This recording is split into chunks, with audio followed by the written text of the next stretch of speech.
víkend. Medzinárodný slovenský deň učiteľov. A o trase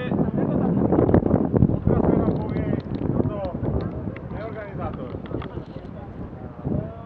Za chvíľku vám.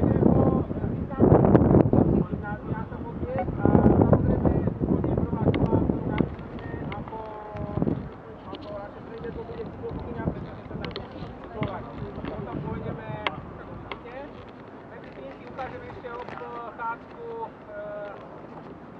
rázem okolo Starého mosta, pôjdeme takisto po Košickej, skončíme aj pri gymnázii Juraja Hronca a cez Babovku sa dostaneme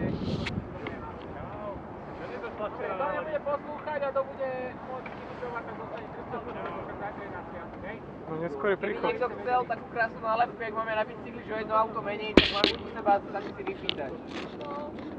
A kto ste ešte neboli na jazde Critical Mass, tak chodíme v klíde hlavne, neponáhľame sa, nesme pretekári. Je to, okrem toho, že to je oslava cyklistiky, je to v zásade aj demonštrácia toho, že bicyklisti v Bratislave sú, že je nás dosť, chceme ukázať, že je nás ešte viac, aj keď trochu fúka, tak je kúsok menej ľudí, ako sme čakali. A chodíme v jednom kruhu,